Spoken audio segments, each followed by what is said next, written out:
بەناوی خوای بەخشندە و میهرەبان، سڵاو و ڕەحمەتی خوای گەورەتان لەبێ خۆشەویستان. محەممەد جەمیلم ستۆدیۆی 147 پێشکەش دەکەم. ئێستا ئێمە لە نێو هەڵمەتی هەڵبژاردنەکانین بۆ خولی شەشەمی پەرلەمانی کوردستان. کۆمەڵی دادگەری کوردستان وەک حیزبێکی ڕەسەنی خاوەن مەبدەئی پاڵپشت بە سیاسەتێکی ئیسلامی ڕاست و دروست لەم هەڵمەتی هەڵبژاردنە بەشدارە لە هەر چوار بازنەی کە لە کوردستان هەڵبژاردننی تێدا ئەنجام دەدرێت. بە کارنامەیەکی دروست بە کۆمەڵێک کاندیدی چاونەترسی خۆڕاگری خاوەن مەبدەئی هەڵبژاردە لە نێو کادیرانی حیزبەکەی بەشدارە. چاوی لەوەیە لەم هەڵبژاردنەدا پاڵپشتی ئێوەی دەنگدەران بەدەست بێنێ بە گوڕوتینێکی دیکەوە لە نێو پەرلەمانی کوردستان داکۆچی بکە بە پلەیەک لە ئاینی پیرۆزی ئیسلام لە بەهاخێزانیەکان لەو یاسا و ڕێسایی کە لە داهاتوودا بۆ خەڵکی کوردستان دەردەچێت. لەم ستۆدیۆی 147 ئەمڕۆ میوانداری زۆر بەڕێز دکتۆر ئەحمەد سۆفی سورچی دەکەم، کاندیدە بە ژمارە 6 لە بازنەی هەولێر لە لیستی 147 کۆمەڵی دادگەری. یاخۆ بەخێر بێ کاک دکتۆر. سپاس دەکەم، مەمنونم. و هەروەها زۆر بەڕێز ڕووپاک ئەحمەد وەرتی، کاندیدی ژمارە 4 لە بازنەی هەولێر لە لیستی 147 کۆمەڵی دادگەری. بەخێر بێ ڕووپاک خان. زۆر سپاس کاک محەممەد. کاک دکتۆر لە جەناب دەست پێ بکەم. وتار بێژ بووی، پێشنوێژ بووی، بەڵام دەسەڵات تەحملی جەنابتی نەکرد لای دای. بڵێم لەبەرچی؟ الحمد لله رب العالمين والصلاة والسلام على نبينا محمد وآله وصحبه أجمعين. سپاس بۆ ئەو دیدار و دەرفەتە خوای گەورە هەموو لایەک سەلامەت بکە. ڕێز و احترامم هەیە بۆ بینەران و بیسەران. لە ساڵی 2007 مزگەوتێکم وەرگرت لە سۆران، پێش ئەو کات لە 2003 تخەڕوزم کرد لە کولیە شەریعی دهۆک. لە 2004 کە تەعین بووم تا 2007 لە دەوروبەری سۆران، دوای لە 2007 مزگەوتێکم وەرگرت. مزگەوتە کەیما زۆر قەرەباڵغ بوو، مەدرسەی فەقیهانماندانە، فەقی ئەهلیانێ حوجرەی ئەهلی کە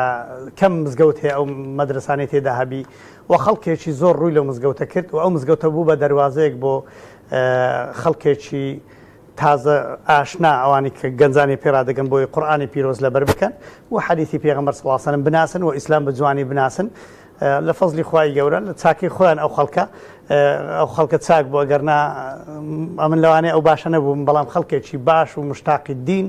بۆنی دینداریان لەو مزگەوتە کرد. ئیتر حکوومەت و هەندێک لەو خەڵکانەی کەوا پێیان وابوو دەبێ هەموو مؤسساتی دینی لەو دەڤەری سۆران و منتەقانە لە بەردەستی ئەوان بێ، ئەوانە پێیان تەحمل نەکرا، دانیشتن جۆرا بگرن لە وتارەکان بە بزانین لە وتارەکانی من شتێکی تێدا هەیە کە مەجای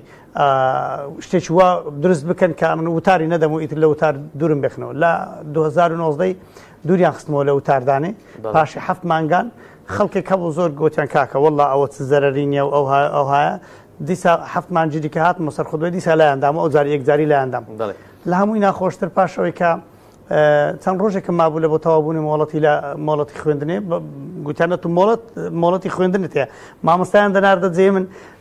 لەسەر مینبەرێ دەیگوت ببورن ئەمن مۆڵەتی خوێندنیشم هەیە، بەڵام ئەوە هاتووم لەوەی ئیشەکەتان جێبەجێ بە خودبەکەتان لە بۆ بخوێنەوە. جا خەڵک دەیان گوت بانێک و دوو هەوایە، ئەوە مۆڵەتی هێنا بە خودبەی بخوێنیتەوە، ئەوە مۆڵەتی خودبەی بخوێن.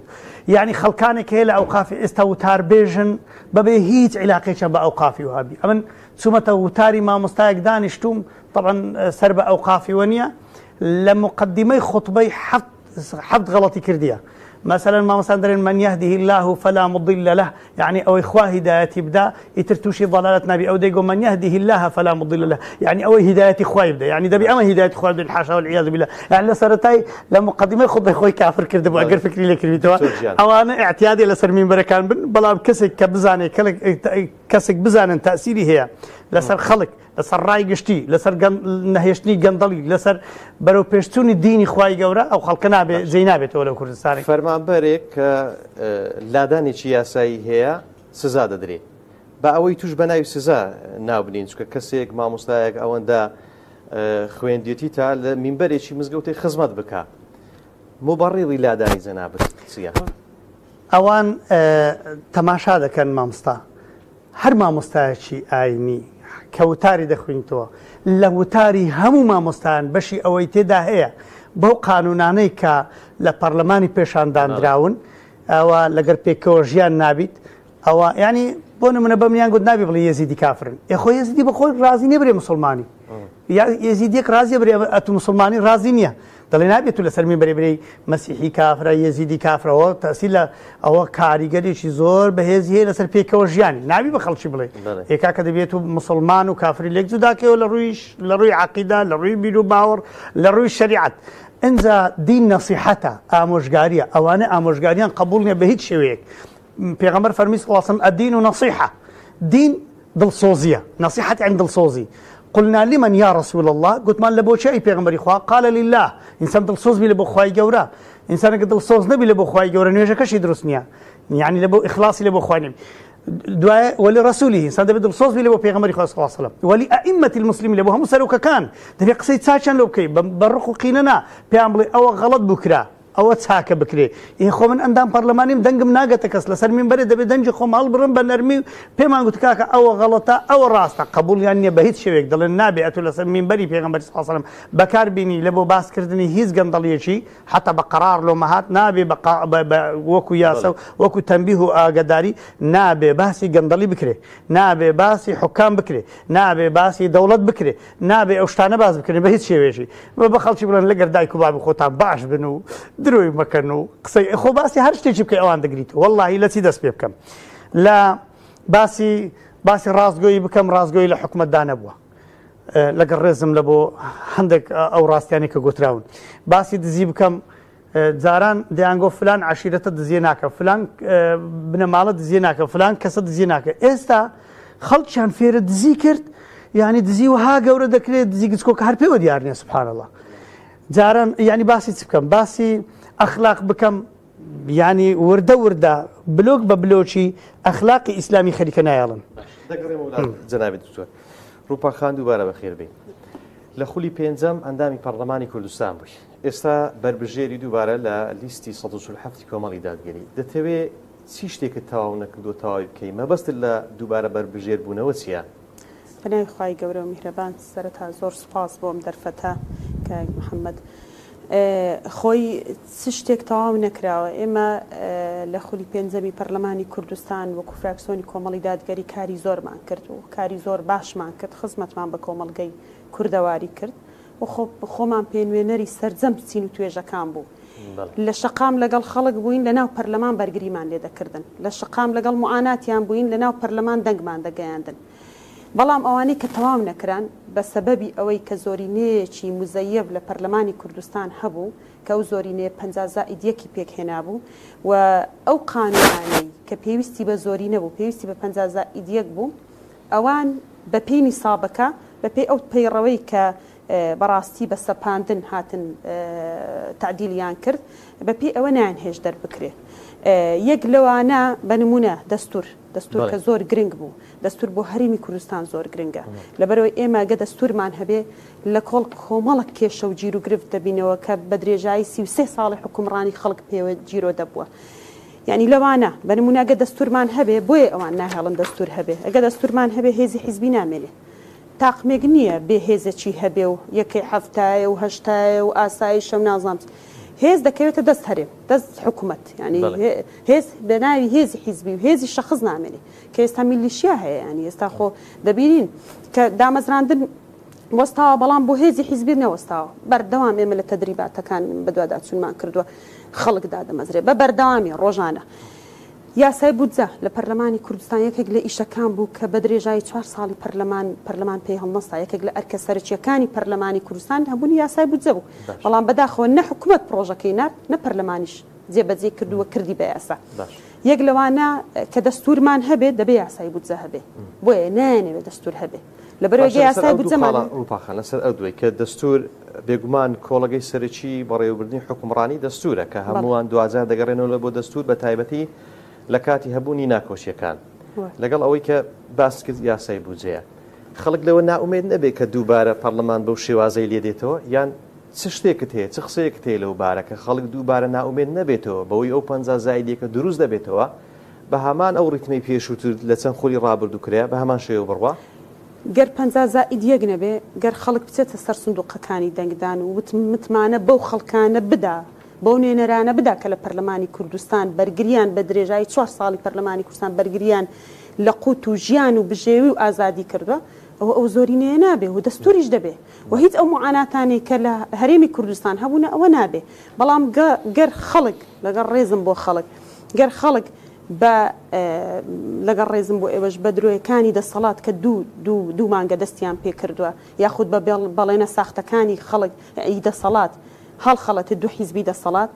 چونکە بە درێژایی چەند ساڵەمە خزمەت گوزاریمان نبینی کەچی ئێستا بە هەر شقامێکدا دەڕۆی دەبینی هەڵکەندرا و ئاو دەبن و قیر دەبن و دەچن پارە دەبەخشنەوە گەر خەڵک بەوانە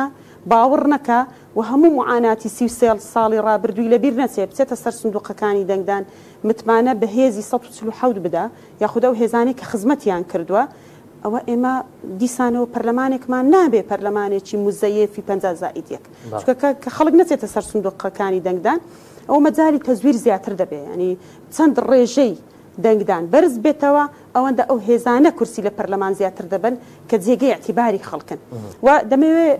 تەواوی کەم یاسای بودجە کە دەستورمان هەبێ یاسای بودجەمان دەبێ چونکە ئێمە هەموو ساڵەکان هەر 4 ساڵی پەرلەمان ئێمە لە ژمێرەی کۆتایی نووسراومان بۆ حکوومەت کردووە لە ڕێی پەرلەمان سەرۆکایەتی پەرلەمان کە بۆچی پرۆژە یاسای بودجە نانێرێتە پەرلەمان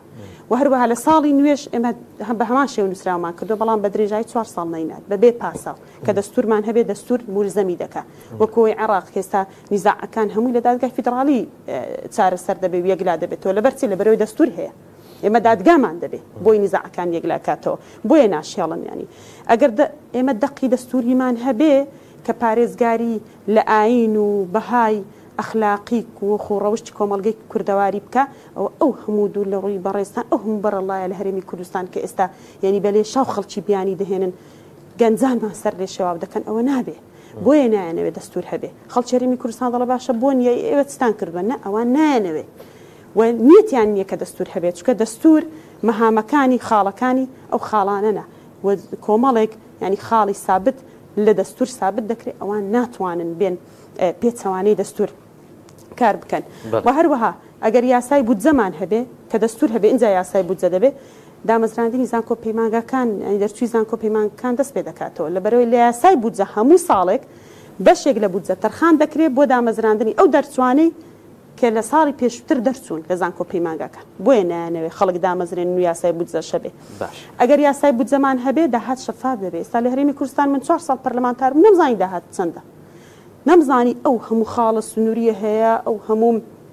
بۆ نمونە داهاتی ناوخۆ ینی باوەڕ دەکەی لە یەک بەڕێوەبەرایەتی لە بەڕێوەبەرایەتی مرور تەنها لە کامیرەی تیژڕەوی بۆ یەک مانگ 190,000 لێدان هەبووە سەرپێچی کە ئەو 190,000 کەمترین سەرپێچی 70,000 دینارە وەرە جارانی کە بزان ڕسومات هەر ڕسوماتی کامیرە تیژڕەوی چەندە 40,000 سەرپێچی تر هەبووە ئەوە ئەی باج ڕسومات ئەگەر لە حیزبی دەسەڵات بپرسیت لێ ئەو یاسا و ڕێسایانە لە بۆ تەنزیمکردنی ژیانی خەڵکە بە نمونەی ئەوەی بابەتی هاتوچۆ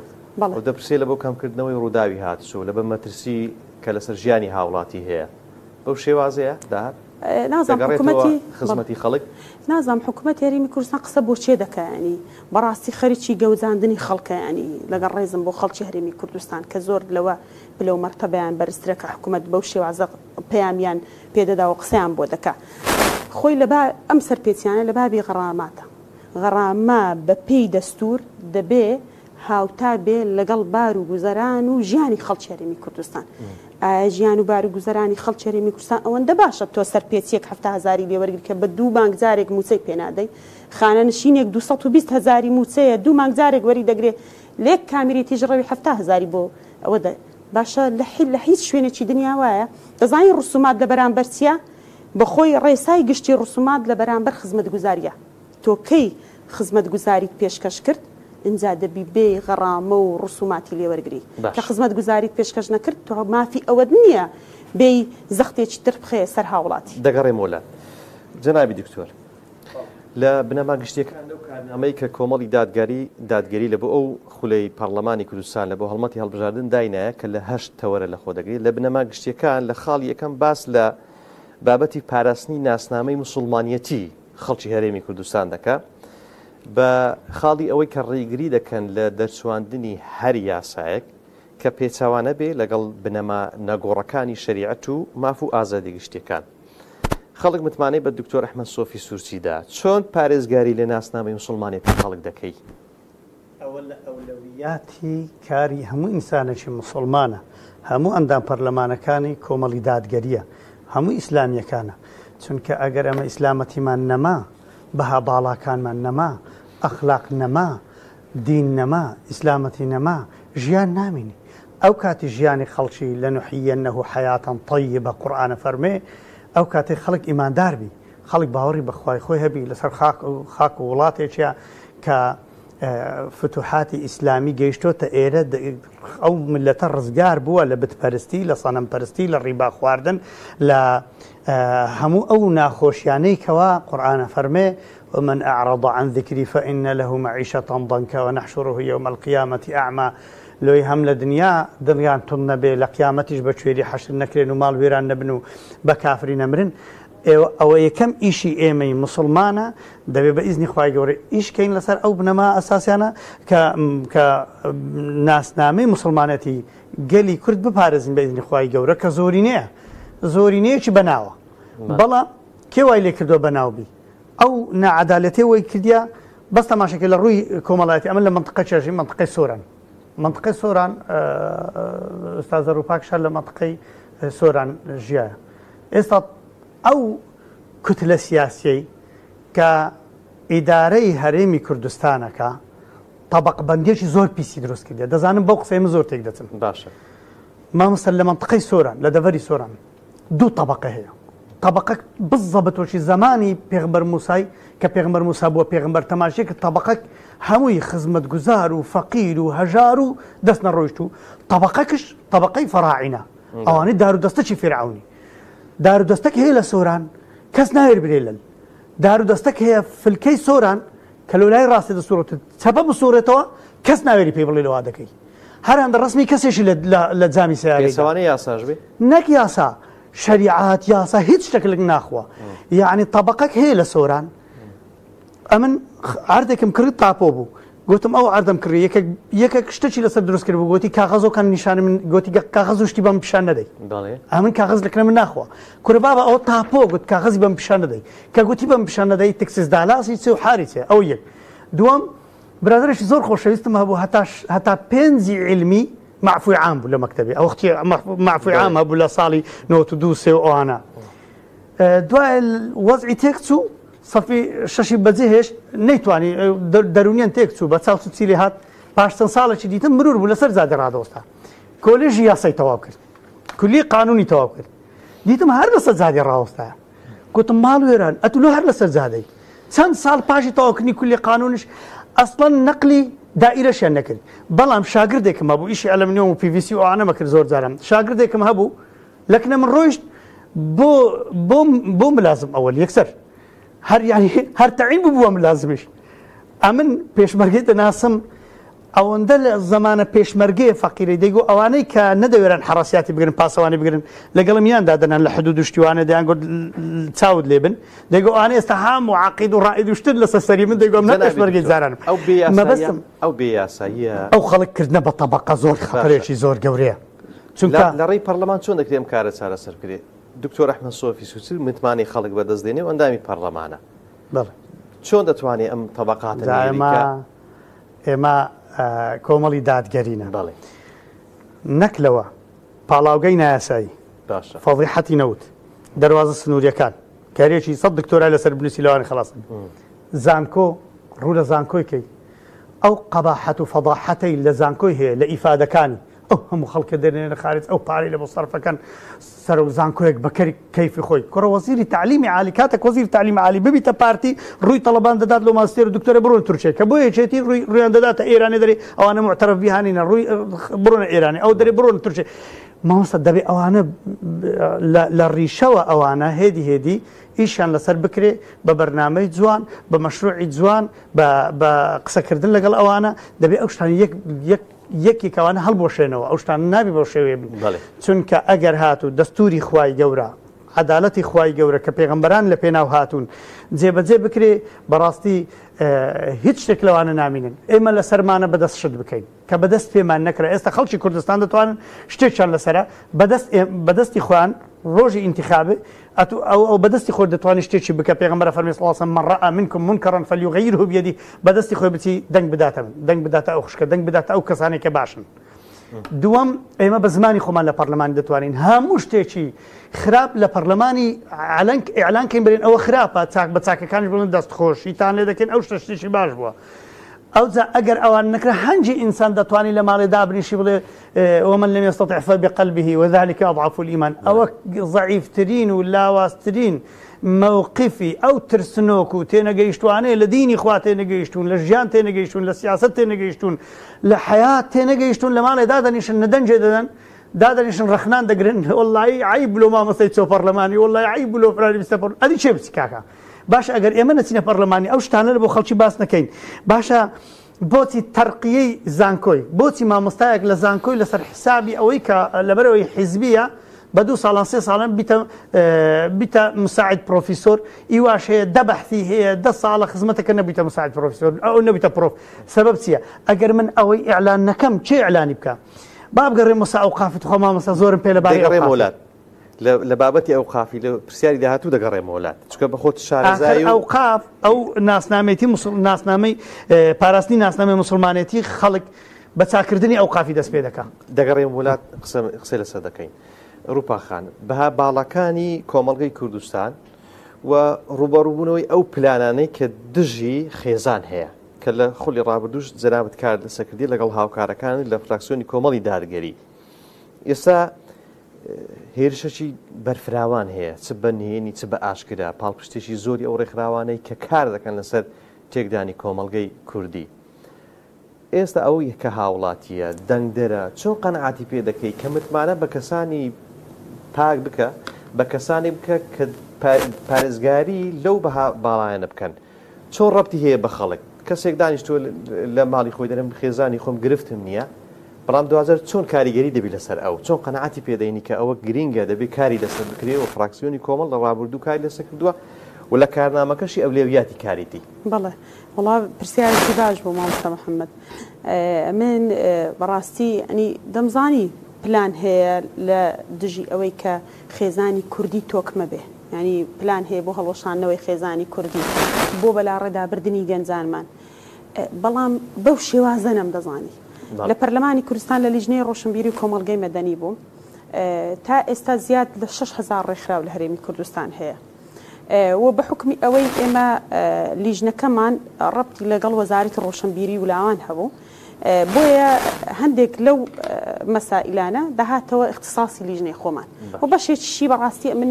بە حکمی ئەوەی کە یاسایی بووم زیاتر لە ڕێی داواکاری گشتی ینی کارم لەسەری دەکرد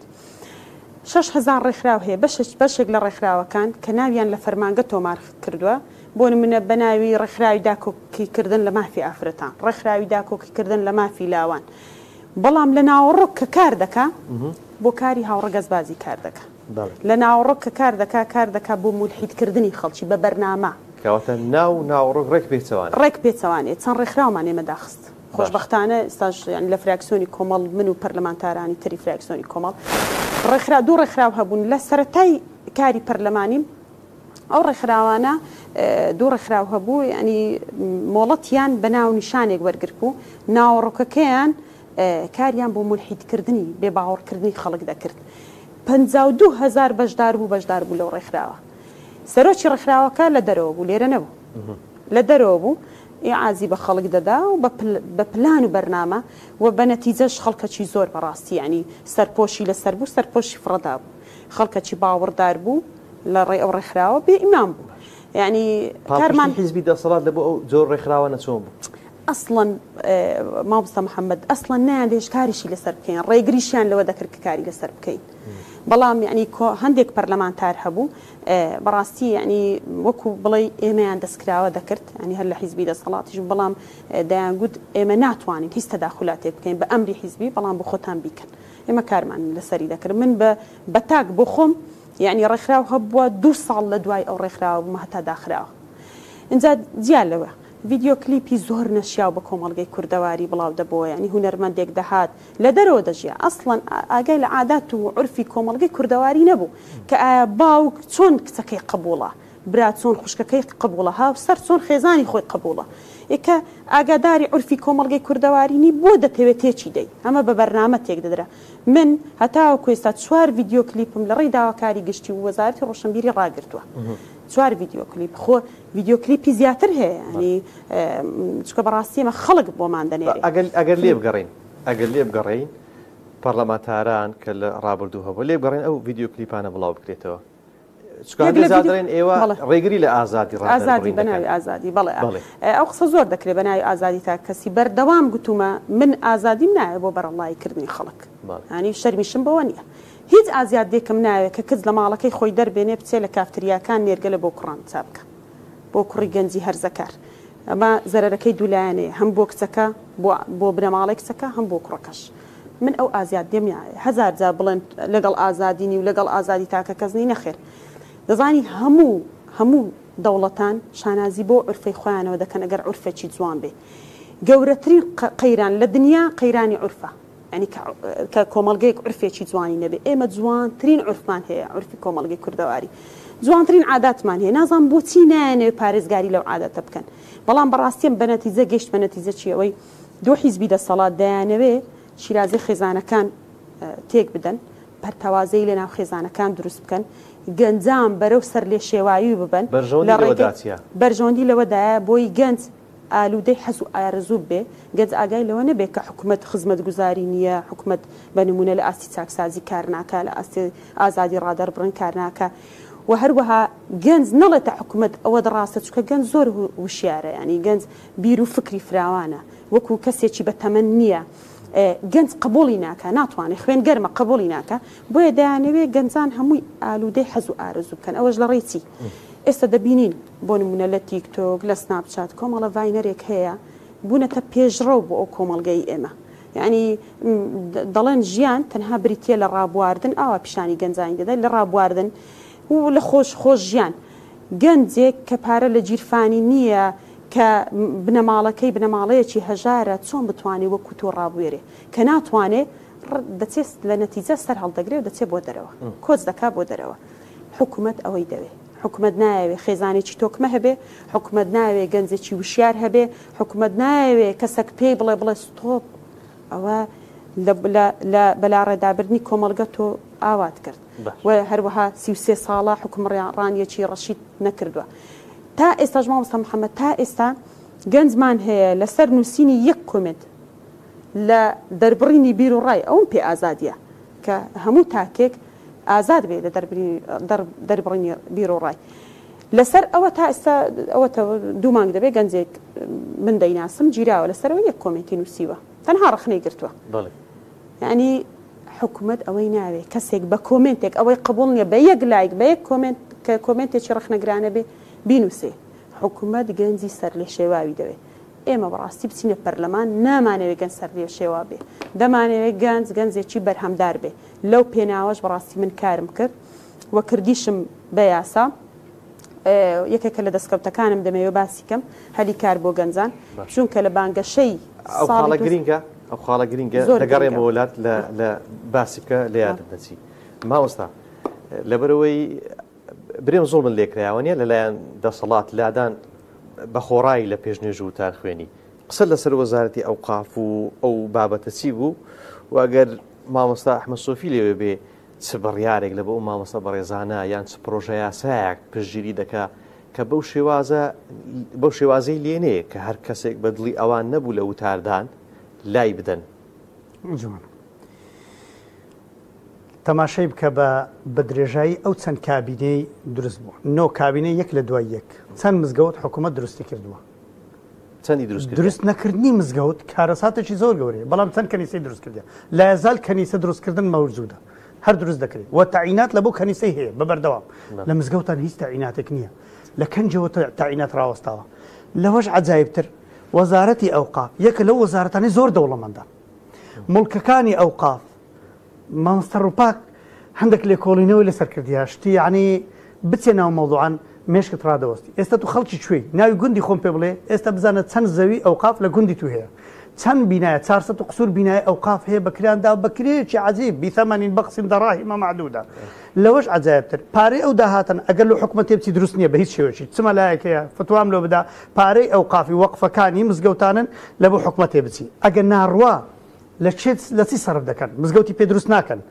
مامۆستای خۆبەخش هەیە هەزاران مامۆستای بە هەزار مامۆستای خۆبەخش هەیە دەڵێن دەبی یەک لە شەرتەکان مزگەوتت هەبی مزگەوتیشی نادەن ئاخرەت و تەعیننی دەبێ مزگەوتت هەبی دەی هەیە مزگەوتیشی هەیە لە گوندی خۆ چەند ساڵە خزمەتیش دەکەم ماڵ و منداڵی هەیە عائیلەیە تەعینات نییە بە هیچ شێوەیەکی ناتوانن وەختی خۆی ئەوەک هەبوو ینی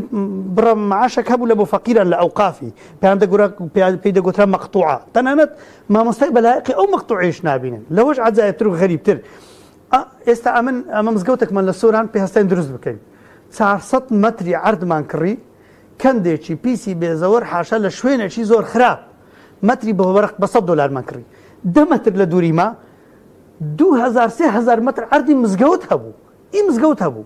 هەمووی خانی لەسەر دروست کرا ئەو قافە دەرێ لە گوێی گای خەوتووە ڕۆژێکیان لەکن مدیرە و قەفێکی بووم دەیگۆتە یەکەچی وڵای شکر و تەقدیرەکە دەدەمێ ئەگەر بتوانێ ئەو عەردەی لە بۆ ئەو قافی بجێڕی و جارێکی دیکە بە هەزاران عەرد ڕۆژانە منطقەی کەورین و ئەوانە لە ئەوانە ئێستا لە سۆران جوان لە منە بەڕێزانە هەموویان دەزان هەمووی ئەو قافی بووە ڕۆژانە فەرهود دەکرێ نامینی يعني ئێستا بزانی مبڕیری ئەوە بی ئەو دەگەڕێتەوە لە بۆ حکوومەت و بەژەوەندی و خزمەتکردنی خەڵک و ئەم بابەتە چۆن وایە ئەوانە مبڕیر نینە ئەوە مبڕیرە یعنی ئەمن ئێستا لە گوندی خۆم زەویەکەی ئەو قافیە ئەو قاف دەبێ بینوسی دەبێ مەساحەکەی بنووسی چەند مەترا بەکرێ بداتەوە کرێکەی وەرگری مانگانە کرێکەی لە شتێکی چاک سەرف بکە و مامۆستانەی خۆبەخشن ئەو مزگەوتانەی پێویستیان بە دروستکردنی هەیە بە تعمیرکردنەوەی هەیە حجرە مەدرسە لە سەرف دەکە کا ئەو پارێتی لێ هات ئەم ڕۆژێکیان لەو قافی دانیش بدەیان گوت لە فلان شوێنەی کافتریان لەسەر عەردی مزگەوت دروست کردیا کافتریان لەسەر دروست کردیا گازینۆ لەسەر دروست کرا شتی خراپی لەسەر دروست بکرێ ئەوە کارەسەتن ئەو شتانە لەوەش سەیرتر مامۆستا لادانی ئەو مامۆستانەی کە بەبێ مبەرری شەرعی طبعا یەکەم ڕۆژی ئەو وەزیرە ئێستا لەسەر حکومە یەکەم ڕۆژ بۆ وەزیر ئەمنی لەسەر لە خوتبەی لادان بەس لەبەرەوەی گوتم داوا لە جەنابی سەرۆکی وەزیران دەکەم ئەو جارێ ئەگەر وەزیرێکی لەوە ئەوقافیدانا ڕێز لە مەلایان بگری قەسەم بەخوا لەسەر ئەوەندە کلیم یەکسەر لای دەمگوتی کە چوومە لاشی گوتی لەو ئەم ڕێز لە مەلایان نانێم گوت بابا منوام نەگوتیا یەکەمین عیلاج دەزانم پێم دەڵێ عیلاج چییە عیلاجی یەکەم نۆ کابینە هاتوون یەکیان لەگەڵ ڕێز و احترام یەکیان وەزیرێکی ئەوقافیان دانەنا کە اختصاصی ئەوقاف هیچ عیلاقی بە ئەوقافی هەبی نە شەهادەیان نە عیلاقەیان نە خوێندنیان هیچ عیلاقیان بە ئەوقافی وە نەبووە ئەتۆ کەسێکی بینی لە وەزارەتی کارەبا بۆچی دەبێت مهندسی کارەبا لە وەزارەتی کارەبا بکەنە وەزیر بەڵام کەسێکی دینن هیچ عیلاقەیەکی بە وەزارەتی ئەوقاف نەبی نەدەزانی مزگەوتیە جاروێ نوێژێ ناکە قەسەم بە ئەڵڵا باوەڕیان بە زۆر لە ئاەتەکانی قورئان نییە بتحداوە لە زۆر لە وەزیرەکانی قەدیمش بپرسە بدەزانن ئین الدین عند الله الإسلام يعني ئەو دینێکە قبولە تەنها ئیسلامە بزانم ئەویان قبولە دەرێن نا هەموو دینەکان قبولە کەواتە تۆ باوەڕت بە قورئانێ نەبی بە تەواوی چۆن دەبێت بێ وەزیری ئەوقاف ئەو هەموو مدیرە ئەوقافە کە هیچ اختصاصێکیان عیلاقیان بە ئەوقافی نەبووبی سەرنجامەکەی مامۆستای لا دەدا هەر بۆنەیەکی هەر شتێکی بێئەدەبیەک بەرامبەر دینی خوای بکرێ هەر مەلایە قسەی بکە یەکسەر یاکێکە دایان بن محاسبەیان دەکەن لۆ ئەو قسێت کردیا نابیەوە تەسی لە پێکۆژیان دەکەن دی برا چاردە مزگەوتی شنگالی لێژی لێ نەکرێ نابیە من باسی وی بکەم یعنی من باسی چ بکەم یعنی شتەکان نە سەرەتای هەیە نە کۆتای هەیە بەڵام ڕۆژێکیان لە وەزارەتی ئەوقاف عەفوم کە لۆ دروستکردنی مزگەوتێک گوتی 17 کەس ناویان لە لای ئێمە تۆمار کردیا هەر یەکی 35 دەفتەریان دەبێ هەبی حازریان کردیا ئەرزیان نییە هیچ ئەرزەیان پێ نادرێت بکرێتە مزگەوت کوڕا و شارە نوێیانە دروستەکرێن بەبێ مزگەوت یعنی ئەو کارەساتە تۆ مزگەوتی دروست نەکەی چۆن ناسنامەی کەسێتی ناسنامەی یعنی پاراستنی ناسنامەی مسلمانەتی ئەو خەڵکی کوردستانە تێڕا دەژین مزگەوت یەکەم شوێنە کە پێغەمبەر دروستی کرد لە پاش هیجرەتی عەلەیهی سەڵات وسەلام بۆی برایەتی لێ دروست بێ خۆشەویستی لێ دروست بێ ئیدی شت زۆرن لە دەرفەتیکە ئینشاءڵڵا بەڵێنم پێدای بگەڕێمە وڵات هاوکارێشم ئیشارەتم دەدەنێ بە پوختی ئەو بابەتەی هەلی کاری گەنجان کە بەڵێنت دابوو بەڵێنەکەش جێبەجێ کرد بە پوختی لۆم باسکە لە بانگە شێخ هەڵبژاردننی 2010 لە بەڵێنەکانم دابینکردنی هەلی کار بوو بۆ گەنجان بە کارنامەی کابینەی نوێم هەروەها ئەو پەیڕەوەی کە کارنامەکە ناچووکە کارنامەکەی چی جێبەجێ نەکردو ئەو پەیڕەوەی کە لە پەرلەمانی کوردستان تعدیل کراوە تێیدا ئاماژە بۆ کراوە کە هیچ یاسایەک نابێت دەربچێت کە بارگرانی ینی دەبێت ئللا ڕێی حکوومەت وەربگیرێت کە بارگرانی دارایی دروست بکە. ینی بەڕاستی لەوەوە دەستمان بەسترە هەستان پەنام بردە بۆ ئەوەی کە ئێمە هیچ پەنا بۆ حکوومەت نەبین بەس هەلی کار دابینکەین چۆنی نووسراوم کرد بۆ وەزارەتە پەیوەندیدارەکان کە چەند کۆمپانیا لە هەرێمی کوردستان هەیە 35,000 کۆمپانیا لە هەرێمی کوردستان هەیە لەو 35,000 کۆمپانیایە کوا ڕێژەی ڕەخساندنی هەلی کار بۆ دەستی کاری ناوخۆ هەبوو 175 بیانی بوو هەبوو هەر هیچی خۆماڵی نەبوو هەبوو پسپۆڕیەکان هەمووی خەڵکی بیانی بوو بەس کارمەندەکانی خوارێ ئەوەی کە کرێکاری پێدەکرێت خەڵکی خۆماڵی بوو هەستان بەڕاستی پێشنیازە بڕیارێکم پێشکەش کرد کە ڕەخساندنی هەلی کار ئاماژەم بۆ کە ڕەخساندنی هەلی کار بۆ کرێکارانی خۆماڵی بۆ دەستی کاری ناوخۆ بە ڕێژەی 175 لە کۆمپانیا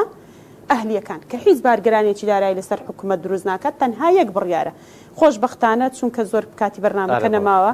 خۆشبەختانە بوو بە یاسا دوو کۆبوونەوە مابوو کە پەرلەمانی کوردستان خولەکەی تەواو ببێ لە یاسای کارجێ کرایەوە بەڵام یەکێک لە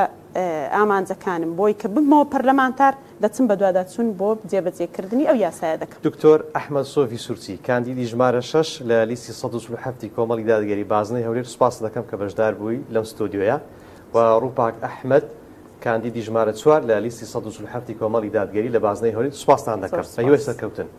سوپاس بۆ بەڕێز و خۆشەویستان تا ستۆدیۆی 147 دیکە بەخوای گەورەتان دەسپێرم.